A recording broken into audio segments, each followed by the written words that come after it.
Voilà, pour commencer, je voudrais juste vous donner une information que je viens d'avoir. Voilà, c'est pas la vanne qui a circulé hier après mars, commence avril. C'est une vraie info. Il y a Ravchem Kanievski qui a été interrogé par je ne sais pas qui exactement, euh, un autre Rav, et il a fait une déclaration. Alors vous allez me dire, c'est pas un grand chidouche, mais en tout cas, moi personnellement, en ce qui me concerne, je suis très ému d'entendre ça. Il a dit la meilleure façon d'arrêter l'épidémie, non, ces mots c'était quand les gens étudient la Torah, c'est ça qui arrête l'épidémie. Et quand on connaît Raphaël Kanevski, on sait que chaque mot chez lui est pesé, même si des fois ses propos provoquent des polémiques parce qu'on ne les comprend pas toujours. Mais Raphaël Kanevski, c'est quelqu'un pour qui chaque mot a une valeur inestimable. Et il a dit depuis le début de cette période, il a dit il faut beaucoup prier, beaucoup prier, beaucoup prier. Maintenant, il a dit aujourd'hui officiellement à un rave, il a dit l'épidémie s'arrêtera grâce au Limoud à Torah. Voilà. Donc nous, c'est ce qu'on est en train de faire, on est en train d'étudier la Torah. Donc on est en train de tout faire pour que l'épidémie s'arrête. Et on a un grand mérite, parce que finalement, c'est la meilleure façon de, de réagir par rapport à la situation. Ok, on cherche tous des moyens, il y en a qui cherchent des traitements, etc. Nous, on sait que on a chacun un rôle à jouer. Et comme je l'ai déjà dit dans des cours précédents, pour moi, le message le plus rassurant, c'est de savoir que j'ai un rôle à jouer, que je ne suis pas un spectateur, je ne suis pas une victime, je ne suis pas dans une situation où j'attends que les choses se passent, j'attends que cette période se termine, j'agis. Et sachant que par ce que je fais, alors les choses évoluent. Et depuis le début, vous êtes plusieurs à m'avoir dit cette chose extraordinaire. On écoute des cours sans arrêt, on n'arrête pas d'étudier. Enfin, on n'arrête pas. En tout cas, on étudie beaucoup plus que d'habitude. Et ça, c'est extraordinaire. Vous savez, je racontais ce matin à un ami qui me disait c'est quand même compliqué de concevoir que les yeshivot sont fermés, les synagogues sont fermés, les batés midrash sont fermés. Je lui ai raconté que un jour, lorsque mon père, à la Shalom, était malade, on était allé le voir en lui disant que il priait très lentement. Et donc, le petit minyan qu'on organisait à la maison, donc à l'époque, on était au début de ce minyan, vous en rappelez sans doute, il y avait des gens qui devaient travailler, etc. Et il avait dit une phrase, il avait dit, vous savez, depuis que je suis malade, il y a beaucoup de mitzvot que je ne peux pas faire. Mais grâce à ça, il y a d'autres mitzvot que je peux mieux faire. Et parmi les autres mitzvot, il y avait justement la prière. C'était un peu sa relation avec Hachem, c'était son moyen, alors que d'habitude, comme vous le savez, il était par Mons et par Vaux, à donner des conférences, à aller par-ci, aller par-là. Et là, du coup, il s'était concentré et il s'était canalisé, il avait canalisé toutes ses énergies, qui étaient immenses au niveau spirituel, dans la tfila. Donc nous, c'est un peu la même chose. On est triste, on est étonné de voir que beaucoup de choses, on n'a pas accès à beaucoup de choses, à beaucoup de mitzvot. Et sincèrement, le fait que les écoles soient fermées, c'est un vrai traumatisme. C'est-à-dire qu'il faut mesurer les choses à leur pleine valeur. C'est grave. Mais on sait que si Hachem nous empêche de faire certaines mitzvot, entre guillemets, c'est pour qu'on en fasse mieux d'autres. Donc aujourd'hui, qu'est-ce qu'on a de mieux à faire? Eh bien, d'abord, travailler la kavana dans la prière, parce qu'on a plus de temps pour prier. Et deuxièmement, se consacrer au maximum à l'étude de la Torah. À part toutes les mitzvot périphériques qu'on peut accomplir sans arrêt, comme par exemple, je sais pas, on est en période de pré-Pessah, donc de nettoyage, etc. Surtout de Ben Adam Lachavero, c'est-à-dire de mitzvot par rapport à son prochain. Euh, vous savez, le Shalom Bayit, c'est une énorme mitzvah. Le fait de se retrouver confiné et en proximité ininterrompue, c'est une vraie épreuve pour le Shalom Bayit. Eh ben, ça nous donne la possibilité de mieux faire cette mitzvah. Que ce soit, par exemple, dans la façon de se parler, dans la patience qu'on a, ou qu'on est censé avoir les uns vis-à-vis des autres. Est-ce qu'on est des gens distingués, raffinés? Vous savez, c'est facile d'être distingué, d'être raffiné quand on est en société. C'est beaucoup plus difficile de l'être quand on est uniquement avec sa famille. Est-ce que, par exemple, quand on s'arrange physiquement pour être agréable, c'est pour ceux qui nous regardent à l'extérieur de chez nous, ou si c'est pour ceux qui nous regardent et qui nous apprécient à l'intérieur de la maison? Vous voyez, tout ça, c'est une façon nouvelle, ou en tout cas différente de faire les choses. Donc, il ne faut pas qu'il y ait de tristesse. Il faut bien se dire que là, maintenant, on a l'occasion de faire d'autres choses ou de le faire différemment par rapport à d'habitude. Donc, revenons au propos de Raphaël. Donc, c'est le sujet à l'instant. Moi, j'ai perdu ma règle. T'as perdu ta règle? Non, j'ai vu une équerre. Je sais pas. Merci. Donc, l'étude de la Torah prend une dimension très particulière. On n'est pas dans les yeshivot, on n'est pas au Beth Midrash, on n'est pas dans les en contact direct avec les rabbinim. On a une autre façon d'étudier la Torah. Et au Hachem, si ça nous arrive, cette épreuve nous arrive à l'ère de la technologie et du progrès, et bien c'est que justement cette technologie et ce progrès nous permettent de faire ces mitzvot-là. Et donc, on va en profiter. Alors, dans quelques jours, dans à peine un peu plus d'une semaine, puisque dans une semaine pile, c'est la soirée des grillades, et j'espère que vous accomplirez cette habitude avec les moyens du bord. Vous savez, entre parenthèses, je reçois beaucoup de messages de rabbinim qui disent, voilà, comme cette année, on ne peut pas faire ceci, alors c'est pas grave. Ou bien, plutôt que d'habitude, plutôt que de faire ça comme on le fait d'habitude, cette année, on peut le faire différemment. Je ne suis pas posé qu'Alaha, et loin de moi l'idée de remettre en question ce que disent d'autres rabbinim. Mais je dis juste une chose, c'est que si on peut essayer de faire le plus près possible de ce qu'on fait d'habitude, c'est bien. Je n'ai pas dit on doit le faire, je ne veux pas que vous compreniez que c'est une obligation, mais c'est bien de le faire. Essayez de continuer chacun de nos minagim, évidemment, dans la mesure du possible. Alors, on va donc, le soir du Seder, on va lire la Haggadah, comme d'habitude, et il y a deux idées de la Haggadah sur lesquelles je voudrais revenir. Alors, d'abord, avant le texte de la Haggadah. Vous savez, le moment de Pessah, c'est le moment de la Géoula, puisque on l'appelle dans la prière Zman Cherutenu, donc le temps de la liberté, de notre liberté. Comme on l'a déjà expliqué, par ailleurs, le temps, c'est un support qui contient des éléments, et les éléments que le temps contient sont à notre disposition quand on se trouve à l'intérieur de ce temps. J'explique. Ainsi, on nous dit que Pessah, c'est Zman Cherutenu, le temps de la liberté. Ça veut donc dire que Pessah, le temps de Pessah contient cette dimension, cette chance, cette influence. Et quand on va se retrouver à l'intérieur de ce temps-là, on va pouvoir bénéficier de cette influence. Donc déjà, une lueur d'espoir qui n'est pas des moindres.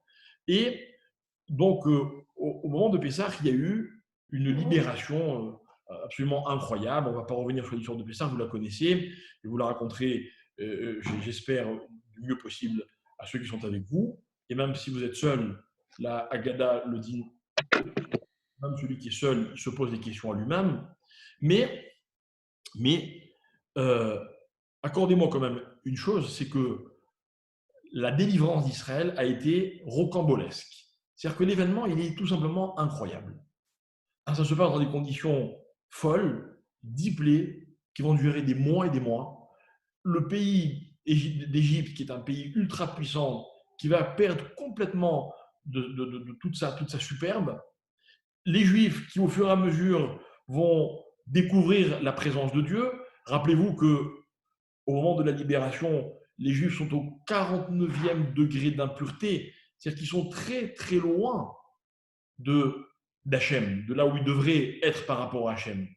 Mais en même temps, on les voit prier. La Torah va dire Shamatzi et Tsa'akatam, et Za'akatam, et Na'akatam, tellement de termes pour désigner toutes sortes de prières. Donc, vous voyez, on ne sait pas très bien où on en est.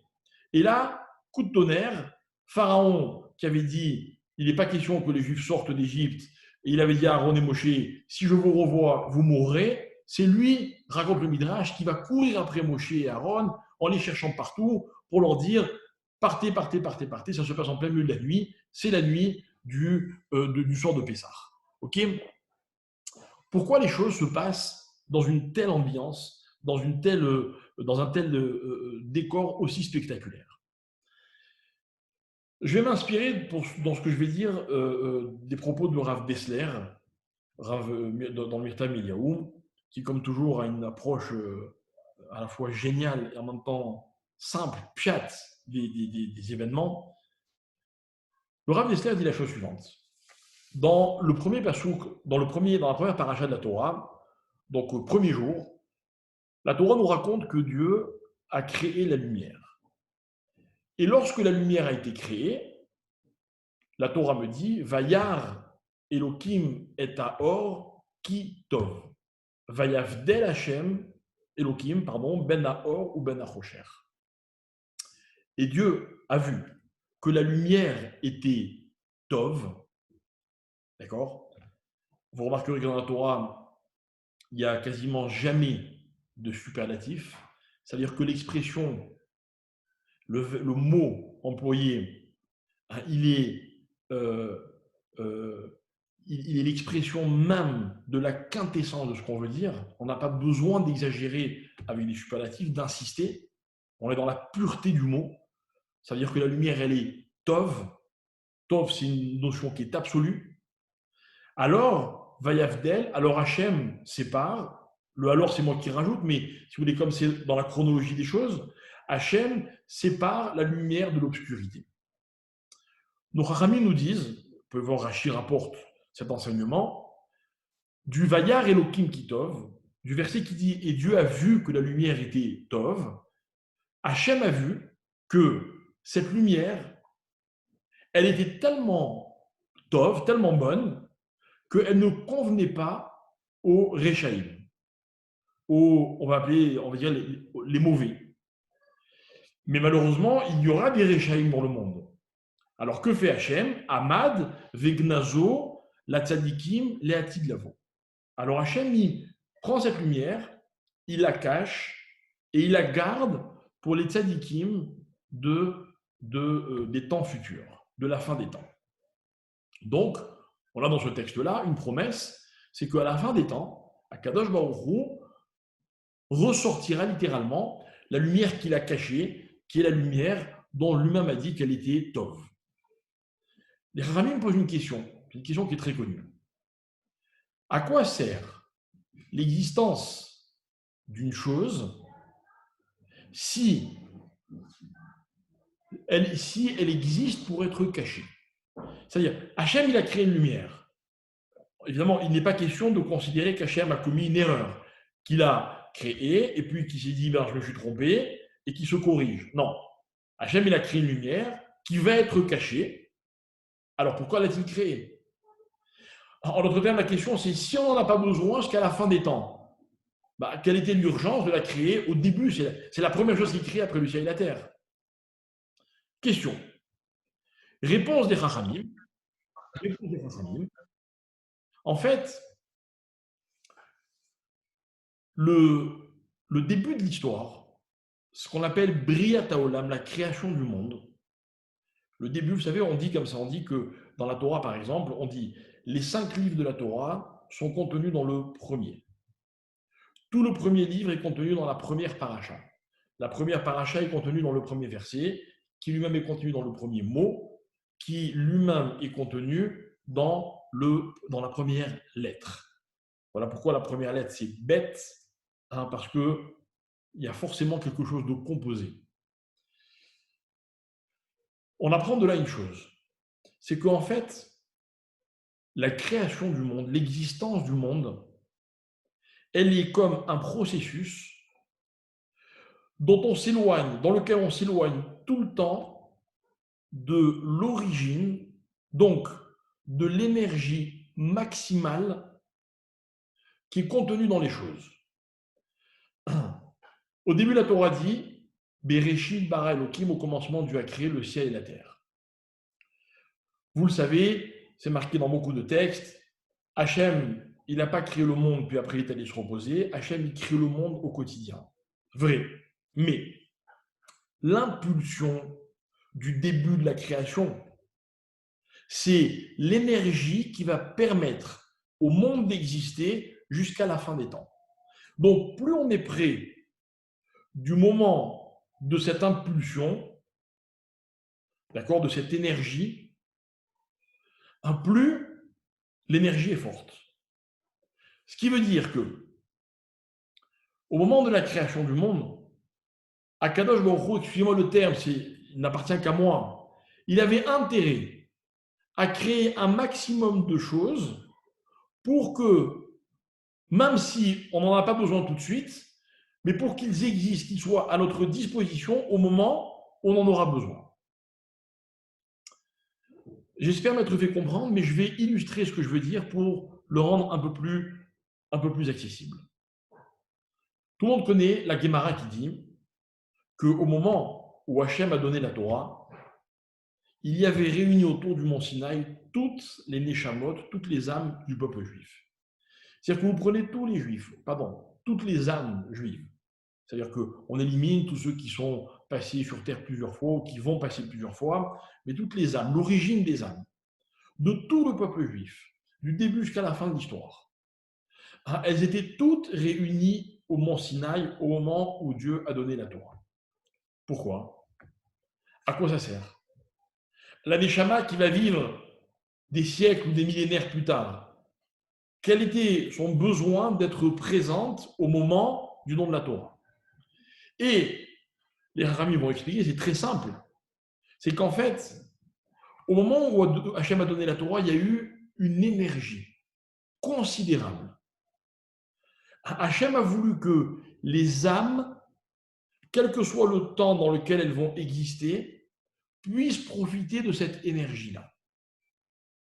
Ça veut dire que moi, qui suis né au 50e siècle, 57e siècle de l'histoire, mon âme, ma Neshama, elle a autant profité de l'énergie de Matan Torah que la Neshama qui était vivante au moment du Matan Torah.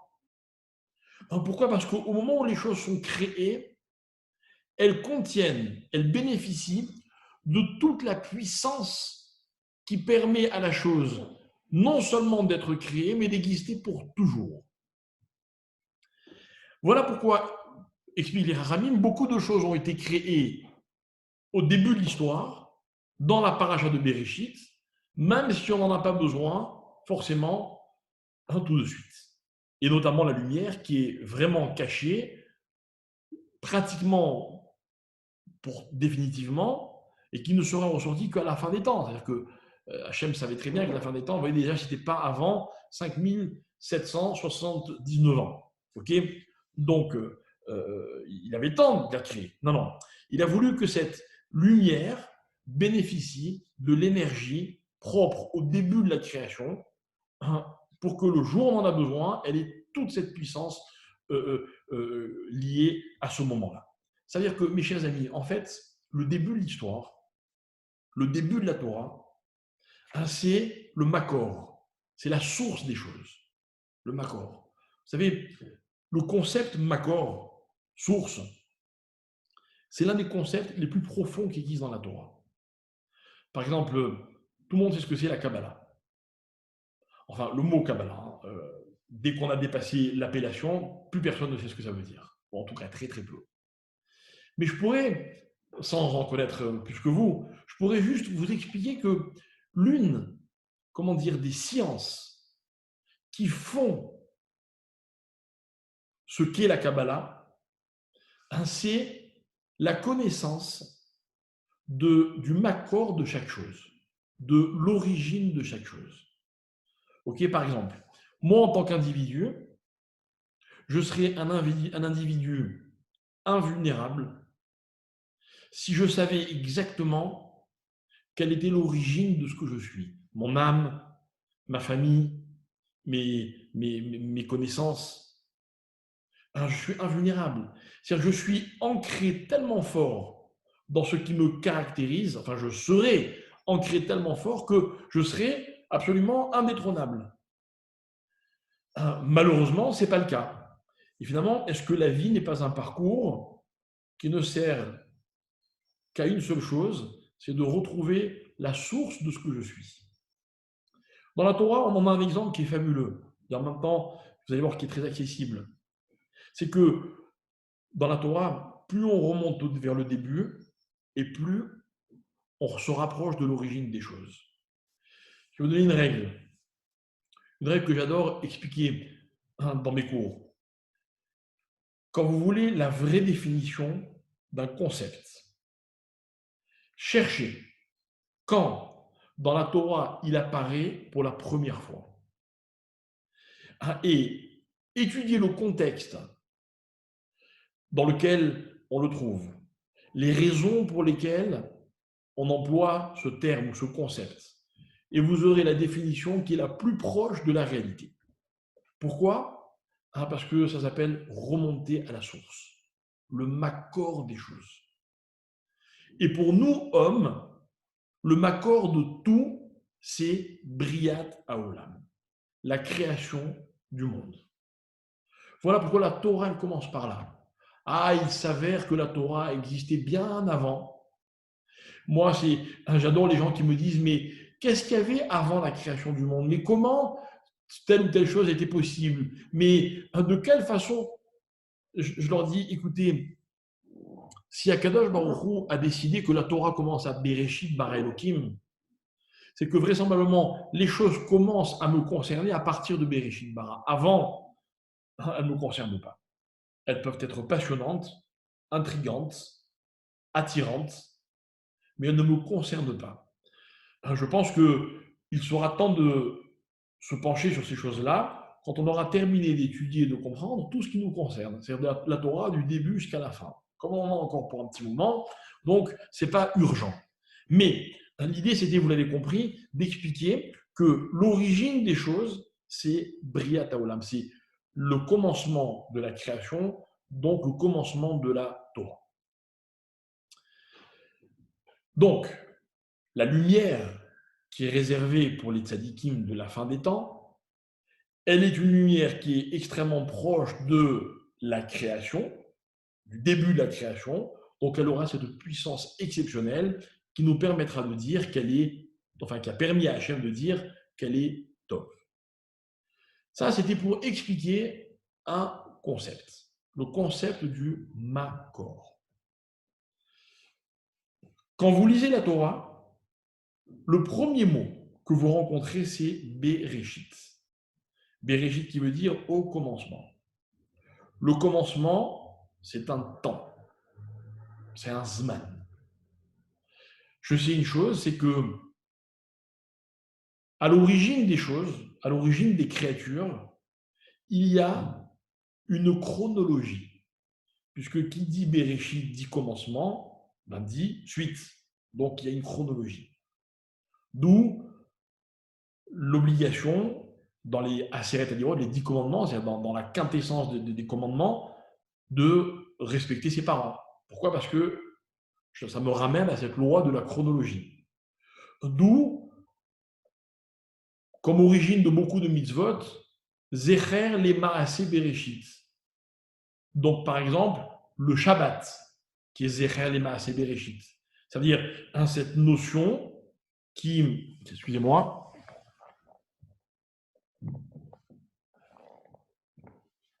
cette notion qui me ramène vers le moment de la création du monde, l'origine des choses. Alors, lorsque, pardon, voilà.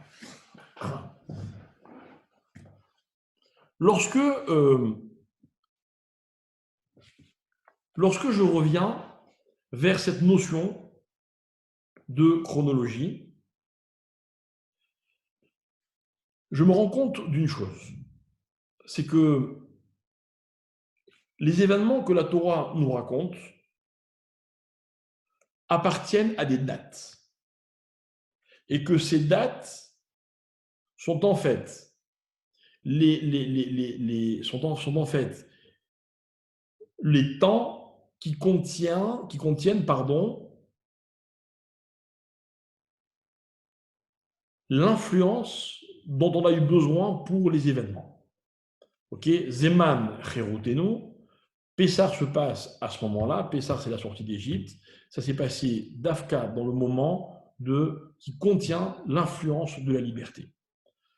Donc, je vous rappelle que c'est le premier mot de la Torah. Vous voyez, on ne va pas chercher loin, on est au tout début de la Torah. Donc, la source, le makor d'un événement, il est toujours dans le temps dans lequel l'événement se passe. Vous savez, on a l'habitude de fêter les anniversaires. Ok? Pourquoi? Moi, j'aime bien les gens qui me disent oui, parce que l'anniversaire, c'est quand même ma date, c'est ma journée dans l'année. Moi, mes journées, c'est tous les jours de l'année. Mais la date à laquelle je suis né est une date particulière. Pourquoi? Parce qu'elle contient le makor de ma vie. Vous entendez? Le makor, la source. Je n'aurais pas pu naître à un autre moment. Combien de fois dans la période pendant laquelle une maman est enceinte, elle se dit oh là là, si je pouvais accoucher maintenant, oh j'en ai assez. Non. Pas seulement d'abord parce que pour le bébé, il n'y a pas plus bénéfique que de rester un maximum de temps dans le ventre de sa mère, mais parce que ça ne sert à rien de se précipiter. Il n'y a pas d'autre date possible. Il y a une date qui est un makor, qui s'appelle la date de la naissance, comme d'ailleurs, il y a une autre date qui est un makor pour la fin de la vie. C'est la naissance d'une nouvelle vie.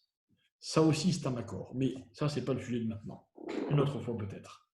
Toujours est-il que quand on va arriver à Pessah, on sera dans la date qui est le makor de la liberté, de la libération. Ok? Je vais vous donner un exemple pour confirmer ce que je suis en train d'expliquer. Dans la Haggadah, on va ramener un verset. Un verset qui dit Ve'achaltem oto bechipazon.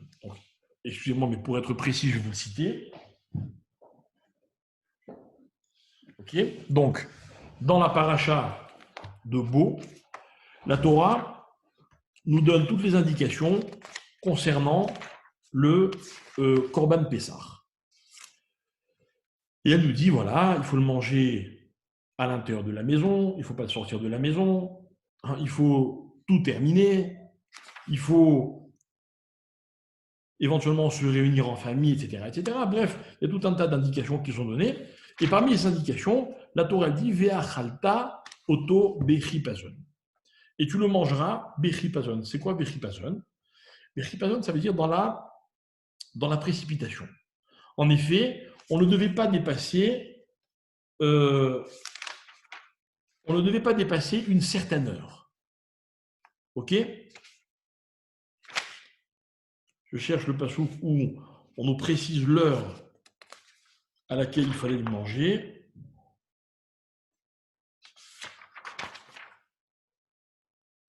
Bref, je ne veux pas vous faire traîner, mais voilà, l'autotirol menu ad boker. Vous n'en laisserez pas après le matin. C'est-à-dire que mitzvah de la Torah, de manger le korban quand il fait encore nuit, donc dans la nuit de Pessah. Va chatem oto bechipazon, Pessah ou l'Hachem, et vous le mangerez dans la précipitation. Rashi, Lachon behala ou mehirut. Il faut se dépêcher. Ça veut dire quoi? C'est-à-dire que la mitzvah du Korban Pessah, c'était de le manger vite. Bizarre, parce que nos mamans nous ont toujours appris que quand on mangeait, il fallait manger doucement. C'est pas bon pour la santé de manger vite. Et puis, c'est pas beau. Alors, c'est quoi cette mitzvah de manger bechipazon? Et le Midrash, dans le Yalkut, il dit, au nom de Abba Hanan, il dit non, hein, c'est parce que au moment où on est sorti d'Égypte, Akadosh Baruch Hu nous a fait sortir dans la précipitation. Ok? Et pourquoi Hachem nous a fait sortir dans la précipitation? Et on va nous ramener un certain nombre d'idées. Ok? Alors, juste comme ça, pour que vous, pour rentrer un peu dans le vif du sujet, le Midrash, il va dire comme ça, Yachol, Leatil Lavoye Bechipazon. Est-ce que la délivrance de la fin des temps se fera bon? Talmud Lomar, Kilo Bechipazon Tetsio. Le Midrash répond par un autre verset qui dit non, non, à la fin des temps, il y a marqué noir sur blanc, on ne sortira pas dans la précipitation. Ça va prendre un peu de temps. Ok? S'il le faut, ça a déjà commencé, vous voyez? Mais bon, n'anticipons pas. N'anticipons pas. Alors, il y a eu une précipitation au moment de la sortie d'Égypte. Vous le savez, les Chachamim rapportent que, on l'a dit tout à l'heure, la libération d'Égypte se fait quand les Juifs sont au 49e degré d'impureté, ils sont tout en bas. L'une des explications est la suivante. Hachem les a vite sortis d'Égypte parce que s'ils étaient restés encore un tout petit moment, ils auraient été irrécupérables. Ah, ok, ça explique pourquoi cette précipitation. Alors, pour consolider cette thèse, on ramène un autre verset qui dit, et on va le dire également dans la Haggadah, pardon, Ve'avarti beret Mitzrayim, et le Midrash il dit Ani velo malach. Je ne sais pas si vous vous rappelez, on va dire Ani velo malach, Ani velo saraf, Ani velo, etc. Et là, c'est lui-même qui est venu en personne pour nous sortir d'Égypte. Vous, si vous en rappelez pas, vous penserez à nous au moment où vous le direz pendant la Gala de Pessah. Hachem est venu lui-même en personne. Il n'y avait pas le temps d'envoyer un malach. Le Midrash de la Mechita explique, vous savez pourquoi il n'y avait pas le temps de chercher un malach, d'envoyer un malach? Pourquoi il ne fallait pas envoyer un malach? Parce que si on avait envoyé un malach, il y avait une telle touma, c'est-à-dire une telle impureté en Égypte, que le malach risquait de subir l'influence de cette impureté et de ne pas pouvoir sortir les Juifs à temps. Vous avez compris l'idée? Si on avait envoyé un malach, il serait arrivé en Égypte, il aurait vu ce qui se passe en Égypte, il aurait été lui-même un peu déstabilisé, le temps qu'ils se reprennent, et les Juifs étaient irrécupérables. C'est quoi cette folie-là? On continue. Le texte précise, on va dire aussi dans la Haggadah à un moment, on va dire que pourquoi on est sorti, de quelle manière on est sorti d'Égypte, d'Isro à Netouya, avec le bras étendu, etc., etc. Et parmi les expressions qui vont être citées, on va dire Ubemora Gadol. Et littéralement, dans une grande terreur. Qu'est-ce qu'on va dire dans la Haggadah, rappelez-vous? Ubemora Gadol, chaque terme est expliqué dans la Haggadah. Ubemora Gadol, le texte dit Zo Gilouy Shrina. Je ne suis pas plus intelligent que vous, je l'ai sous les yeux le texte. C'est le dévoilement de la présence d'Akadosh Baruch Hu. Donc, récapitulons. Akadosh Baruch Hu est allé lui-même sauver les Juifs en Égypte. Il n'a pas envoyé un malach, parce que la situation était tellement grave que même le malach risquait d'être influencé. Donc ça, c'est le pshat, c'est les mots. On va leur donner un petit peu de profondeur. Écoutez bien. On va expliquer les choses de la façon suivante. Si le malach était venu en Égypte, ça veut dire quoi que le malach, est-ce qu'un malach peut être influencé par le monde environnant, le monde matériel? Sûrement pas. Non. Le problème, ce n'était pas le malach. Le problème, c'était que si les hommes avaient vu un malach arriver, ils n'auraient pas eu la révélation qu'il fallait pour les faire sortir d'Égypte tout de suite. Vous comprenez? Ça veut dire quoi? Qu'il ne fallait pas qu'on attende, sinon les Juifs auraient été irrécupérables.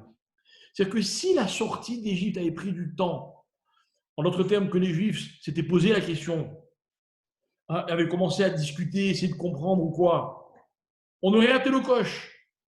Il fallait que les Juifs sortent sans discuter, sans réfléchir. Sans discuter, sans réfléchir. Ce sont les aléas du direct. Sans réfléchir, sans discuter.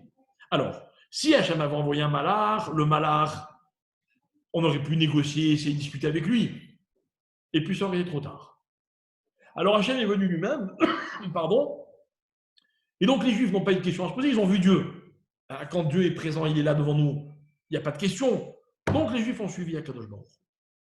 Voilà ce que c'est le chipazon. Le chipazon, c'est-à-dire que la précipitation, c'est qu'Hachem est venu et on l'a vu, et comme on l'a vu, alors on a compris, on a accepté, on a assisté à un dévoilement, ok, et puis, alors on est sorti tout de suite. Vous voyez, il n'y a pas eu de temporisation parce qu'il y a eu une évidence. L'évidence, c'est la présence d'Akadosh Baruch Hu, ok, et donc c'est ce qui a rendu possible la sortie d'Égypte. Alors, vous m'avez bien suivi, ok, Hachem est venu en personne, grâce à ça, on n'a pas posé de questions, puisque l'évidence est imposée. Donc, on n'a pas hésité. Donc, on a pu sortir tout de suite. Donc, c'est ce qu'on appelle le chipazon. Ce n'est pas la précipitation dans le sens où on est sorti n'importe comment, non. C'est qu'on est sorti tout de suite. Quand vous demandez à quelqu'un, viens avec moi, on y va. Jamais il vous dit OK tout de suite. Toujours, il va où on va, pourquoi, tu es sûr que c'est le bon moment. Même si vous ne le dites pas, il va réfléchir. Mais chipazon, c'est-à-dire qu'il n'y a pas eu tant de questions. Très bien. Mais comment cette chose a été possible? Écoutez bien, et là, mes chers amis, on va gentiment aborder notre conclusion en essayant de synthétiser tout ce qu'on a dit, en revenant un peu sur ce qui nous arrive en ce moment. Ok? J'en ai parlé dans différents cours, je vais y revenir rapidement. Je crois que l'une des caractéristiques de la période que nous vivons, c'est l'angoisse. On est très angoissé. C'est normal, c'est légitime, c'est humain. D'accord? On est plein de questions, on entend malheureusement des nouvelles difficiles sans arrêt. On se demande qu'est-ce qu'on peut faire. Et comme je le disais, ce qui fait peur dans la vie, c'est le sentiment de ne pas maîtriser du tout la situation. Pour rien faire. On peut ni maîtriser, ni se projeter. Quand on est privé de ces deux notions, d'ailleurs en général ça commence par la projection, quand on ne peut pas faire de projet, donc on a le sentiment de ne pas maîtriser. Quand on est dans cette situation, c'est normal d'avoir peur. C'est normal. Quand Dieu préserve, quelqu'un est malade et que le médecin lui dit on ne sait pas ce qui va se passer, il a peur. C'est normal. Si on lui dit vous inquiétez pas, vous allez guérir, déjà il va mieux. Donc nous, il y a une angoisse. Comment ça va évoluer? Il y a des gens malades en ce moment, on est très angoissés. Comment ça va se passer? Économiquement, vers quoi va le monde? Impossible de savoir. Ce n'est pas un hasard. Ce n'est pas un hasard et je vais expliquer pourquoi. Le Rav Dessler, il va expliquer le midrash qu'on vient d'expliquer, qu'on vient de citer en disant la chose suivante. C'est parce que les Juifs ont vu Dieu, Birvodo ou Beatzmo, ils l'ont vu en personne, si on peut dire, qu'ils ont suivi le mouvement sans poser aucune question, qu'il y a eu cette chipazon, cette précipitation. Je vous rappelle d'ailleurs que chipazon, c'est la mitzvah du chametz, enfin de la matzah, quoi. C'est-à-dire de ne pas lui laisser le temps d'être chametz. Donc nous, on va rechercher, on va combattre le chametz. Le chametz, c'est l'antithèse de chipazon. C'est quand on laisse le temps. Vous voyez, là, par exemple, on est dans une période où, indépendamment de la fête de Pessah qui approche, on est en plein dans le thème du chametz. Moi, je l'ai déjà dit plusieurs fois, vous avez deux types de personnes à l'heure à laquelle je vous parle. Vous avez des gens qui savent exploiter le temps dont on dispose. On a plein de temps là en ce moment. Vous avez des gens qui l'exploitent tellement bien qu'ils sont débordés. Débordés. Moi, je peux vous dire que nous, les rabbins, on est débordés, on est assaillis. Et vous avez des gens, et je les plains de tout mon cœur, qui ne savent pas quoi faire du temps dont ils disposent. C'est ça, lutter contre le chametz. Quand on a trop de temps, qu'est-ce qu'on fait? On attend qu'il passe. Alors on l'occupe n'importe comment. C'est ça le Hametz. La matzah, c'est quand au contraire, quelles que soient les circonstances de la vie, on court après le temps. Donc, c'est comme ça qu'on est sorti de Mitzraïm, d'Égypte. Parce qu'on a vu Dieu. Alors maintenant, moi j'ai une question à vous poser, mes chers amis. Comment on fait pour voir Dieu? Eux, ils ont eu de la chance, ou un mérite particulier, ils ont vu Dieu.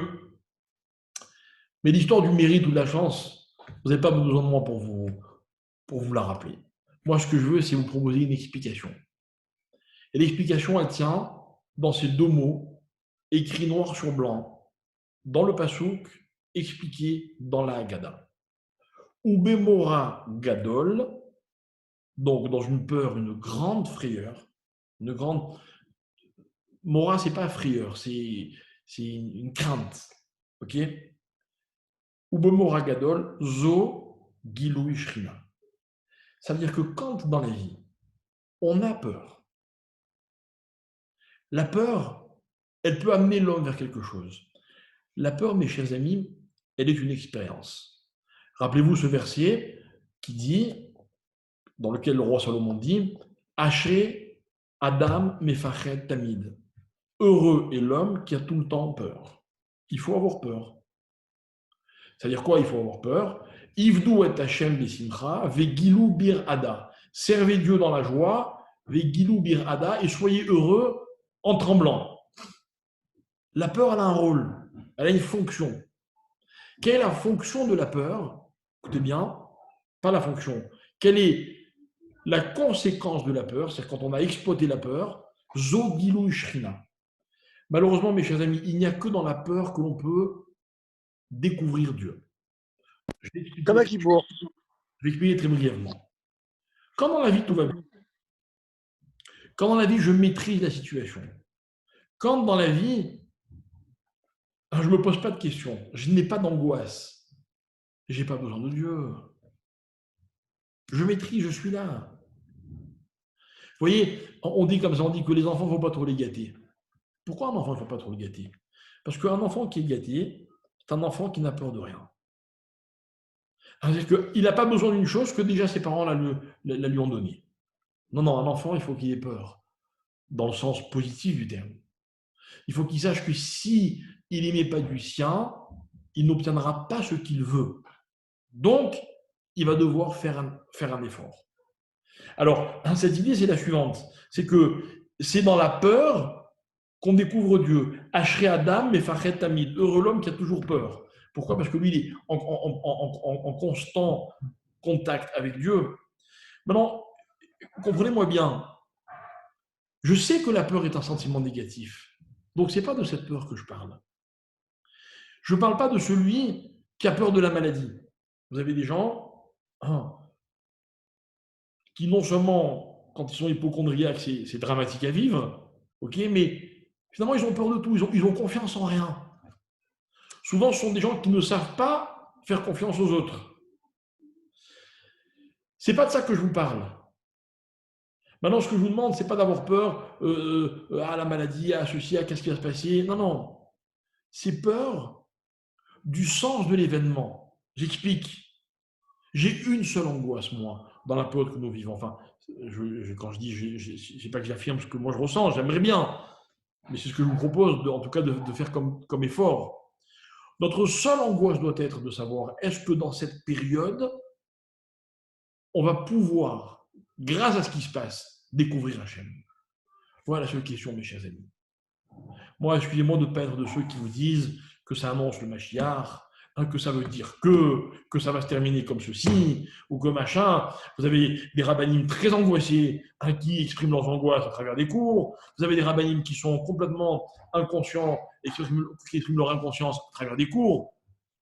Essayons d'être équilibrés le plus possible. La peur, mes chers amis, c'est pas la peur de l'événement. Non, c'est la peur du sens de l'événement. Combien de fois j'ai répété dans mes cours ce que mes rabbinim m'ont appris? Quand un malade prie, l'urgence, ce n'est pas de demander qu'il guérisse. Évidemment qu'on veut qu'il guérisse le malade. Mais imaginez un malade qui guérirait sans que la maladie n'ait eu aucun effet sur lui. C'est-à-dire qu'il guérit pour redevenir ce qu'il était avant sa maladie. Il aurait été malade pour rien. Ça, c'est un drame. Un de mes élèves m'a dit, moi, Rav, si le Mashiach ne vient pas maintenant, je serai extrêmement déçu. Je lui ai dit, tu te trompes. Tu te trompes. Je souhaite de tout cœur que le Mashiach vienne. Mais quoi qu'il arrive, ce qu'on a vécu, ce ne sera pas pour rien. Est-ce que vous avez mesuré la quantité de avérotes, de fautes qui ne sont pas commises dans le monde entier ces dernières semaines? Mais c'est colossal. Quand les écologistes vous parlent de la pollution qui a fait un bond en arrière de plusieurs dizaines d'années, mais imaginez en spiritualité ce que le monde a gagné, c'est inimaginable. Donc ça n'aurait pas été pour rien. Simplement, j'avoue qu'on ne sera que quelques privilégiés à être capables de le comprendre. On sera que quelques privilégiés capables de se dire « Ah, c'est ça Gilui Shrina. Voilà, là, on a vu la main de Dieu. » Hier, il y a un éminent expert en Israël qui a fait un discours. Je ne l'ai pas suivi, mais j'ai reçu les grandes phrases de son discours. Et une de ces grandes phrases était de dire « Préparez-vous à ce que l'après-virus qui sévit en ce moment soit complètement différent de ce qu'on a connu. » D'accord ? En fait, il a fait une phrase hyper pompeuse pour ne rien dire, quoi. Évidemment, tout le monde sait qu'il y aura des changements. Quel changement? Il n'a pas été capable de le dire. Moi, je vais vous dire quelque chose. Je ne suis pas capable de dire quels vont être les changements. J'espère juste, moi, avoir changé. C'est ça qui compte. Et qu'est-ce que ça veut dire, avoir changé? Ça veut dire pouvoir être capable de voir le Gilui Shrina. Que c'est la main de Dieu. Que s'il y a une maladie contre laquelle aucun homme ne connaît de remède, vous vous rendez compte? C'est inimaginable. Il y a eu des maladies pour lesquelles on n'avait pas de remède, on n'avait pas de traitement. Ok, mais elles touchent un certain pourcentage de la population, elles ne sont pas forcément contagieuses, mais là, c'est une catastrophe. C'est le monde entier qui est en danger d'une maladie banale, parce que ce virus, il est super connu. Nous, on le découvre maintenant, mais les scientifiques le connaissent depuis très longtemps, mais ils n'ont pas trouvé de remède. Bon, ok, il y a par-ci par-là des Marseillais incapables d'envisager des remèdes. Mais bon, pour l'instant, vous avez bien vu qu'on n'a pas endigué l'épidémie. Parce que c'est la main d'Hachem. Parce que c'est ça, Gilui Shrina.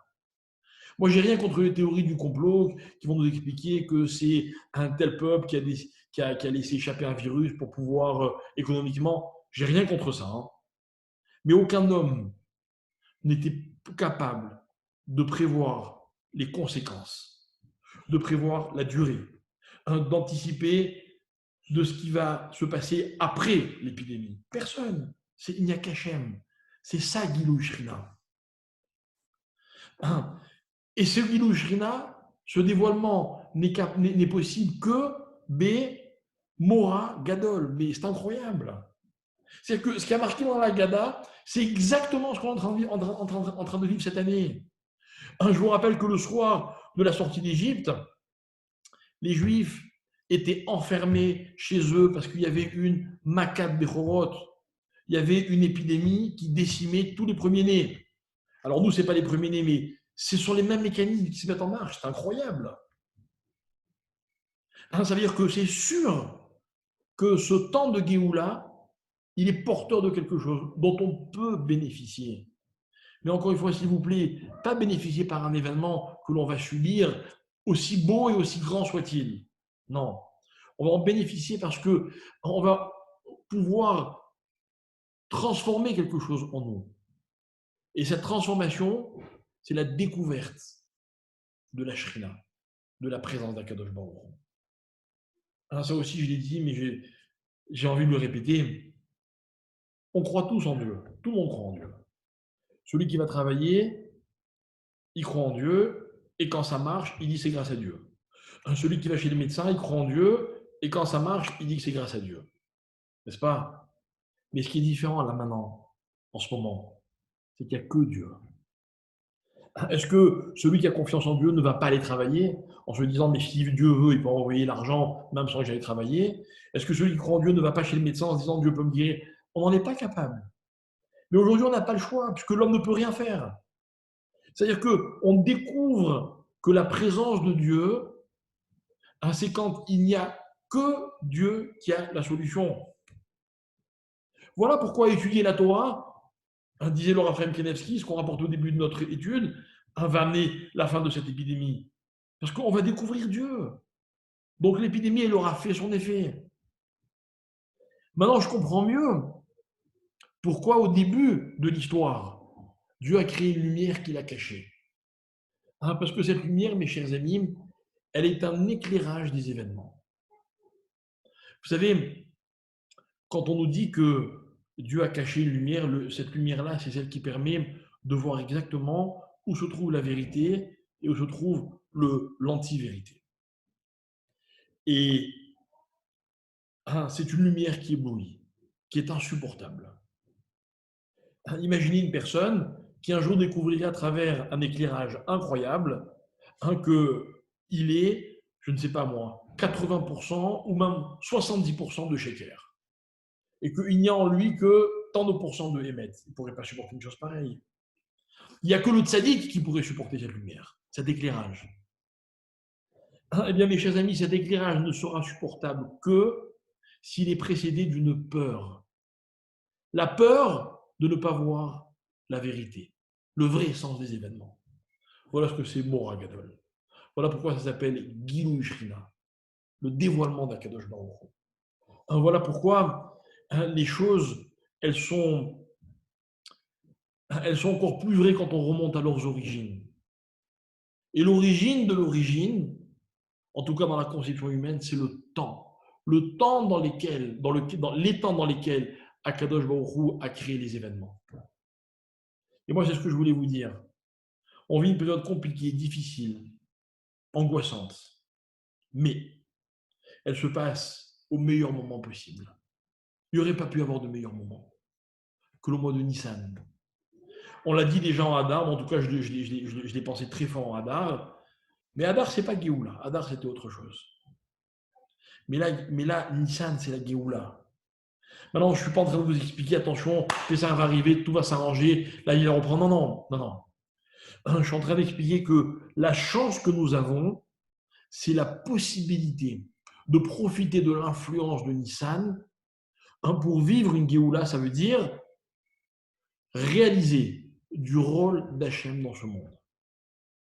Que Hachem, son vrai rôle, c'est quand il a joué en solo. Si jusqu'à présent, vous êtes d'accord avec moi, alors accordez-moi que le Makor de l'histoire du monde, l'origine, Bereshit bara Elohim, c'est un moment dans lequel Dieu était seul. Il n'y avait personne pour l'aider. Et il a créé le monde tout seul. Alors vous croyez qu'il ne peut pas nourrir ou guérir ou endiguer une épidémie tout seul? C'est rien pour lui. Le problème, c'est que tant qu'on veut l'aider, Hachem, il est très poli, il nous laisse faire. Mais si on lui donne la place qui est la sienne, à savoir tout seul, il fera tout seul. Voilà ce que c'est Gilui Shrina.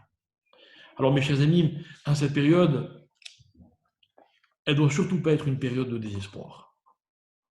Quelles que soient les nouvelles que l'on entend. Moi aussi, j'ai des amis proches, j'ai un de mes rabbinim de Marseille, le Rav Benayon, à qui je voudrais d'ailleurs dédier ce cours pour sa réfoua.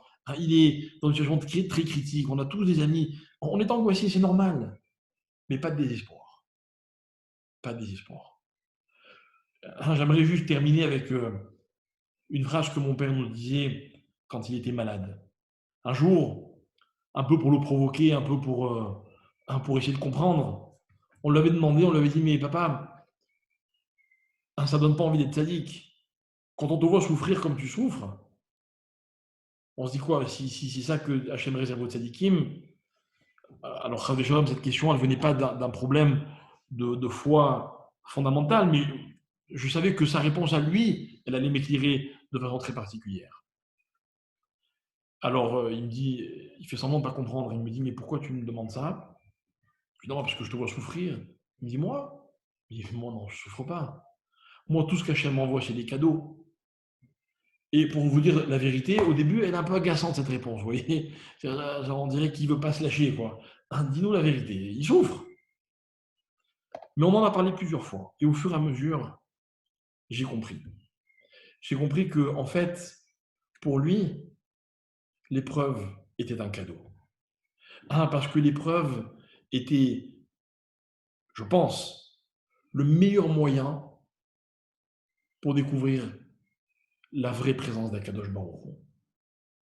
J'avais presque l'impression que quand les médecins, comme s'ils s'acharnaient en lui disant « on ne peut rien faire », voici les pronostics, et bien lui, ça le renforçait dans sa émouna. Et jamais j'oublierai quand à la fin de sa vie, on lui a proposé un énième traitement et qu'il a dit « stop, maintenant j'arrête. Maintenant j'arrête. Maintenant j'ai compris, enfin maintenant j'en arrive à la conclusion que c'est Hachem seul, ou pas. » Vous voyez, c'est-à-dire que le travail de l'homme, et c'est un cadeau. C'est quand l'homme il se retrouve dans Mora Gadol. C'est quoi Mora Gadol? Tout ce sur quoi je pensais pouvoir compter, eh ben, je ne peux plus compter dessus. Aujourd'hui, il y a des gens qui avaient de l'argent, eh ben, ils ne peuvent plus compter parce qu'ils ne savent pas s'ils vont le garder. Il y a des gens qui n'avaient pas d'argent, mais ils se demandent s'ils vont avoir encore de quoi se nourrir. Il y a des gens jeunes, on leur dit non, mais même les jeunes sont touchés. Vous voyez, on ne peut plus compter sur rien. Mora Gadol. Zé Gilou Ishrila. C'est comme ça que finalement, on va pouvoir découvrir la vraie présence d'Akadosh Baruch Hu. On pourrait la découvrir différemment, c'est certain. Mais je crois que Hachem nous a fait beaucoup de cadeaux magnifiques. Et peut-être qu'on n'a pas été capable, quand les cadeaux étaient agréables, de comprendre ce qu'il y avait à comprendre. Maintenant, il nous fait un autre qui est un peu moins agréable, mais un qui sera peut-être plus bénéfique. Et le Mechita, le Midrash disait, quand Hachem il est venu, Vélo des Saraf, Vélo des Malach, Vélo des Shaliach, il est venu lui-même. C'est le plus beau cadeau, dit le Midrash, qu'Hachem peut faire à l'homme, quand il se déplace en personne. Maintenant, attention, quand Hachem se déplace en personne, c'est impressionnant. Impressionnant dans le sens de, comprenez, terrifiant. Mais il n'y a que quand on est impressionné à ce point qu'on est capable de réaliser de la présence effective et évidente d'Akadosh Baruch Hu. Voilà pourquoi je suis confiant, mais sincèrement confiant. Je sais que ça va bien se terminer. Je ne peux vous donner aucun autre pronostic, mais je sais que ça va bien se terminer. Pourquoi ? Parce qu'il y a une telle évidence aujourd'hui de la part d'Hachem, de la présence d'Hachem, et que tous les Juifs sont tellement à l'écoute en ce moment, que je pense que très vite Hachem dira « Ok, c'est bon, ils ont compris, on peut passer à l'étape d'après. » Et l'étape d'après, elle ne sera que mieux, les Hachem, et j'espère que ce sera très vite, que si je veux, tous les malades guériront très rapidement, et que tous ceux qui ont souffert, qui souffrent en ce moment, eh bien, que Baruch Hu leur montre leur donne la possibilité de comprendre le sens des choses, et que Bezrat Hachem, on puisse passer un Pessah dans la joie. En tout cas, quelles que soient les circonstances, on se doit d'être dans la joie. C'est une mitzvah de la Torah de se réjouir au moment de Yom Tov, au moment d'une fête, même si ce sera un peu plus difficile cette année. Mais comme je le disais tout à l'heure, toutes les années précédentes, on était gâtés. Et c'était facile d'être joyeux. Alors maintenant, on est moins gâtés, mais on doit être reconnaissant vis-à-vis d'Hachem, ne pas être ingrat, et être aussi joyeux que les années où on a été gâtés. Ce sera notre façon de remercier Hachem pour toutes les fois où il nous a gâtés et pour toutes les fois à venir où il continuera de nous gâter et de nous faire passer des fêtes encore plus belles, Bezrat Hachem. Et si le Mashiach vient, eh ben vraiment on sera très content. Et s'il ne vient pas tout de suite, eh bien on comprendra qu'on n'a pas terminé notre travail et qu'il nous reste encore des choses à accomplir. Et je suis sûr qu'on sera à la hauteur.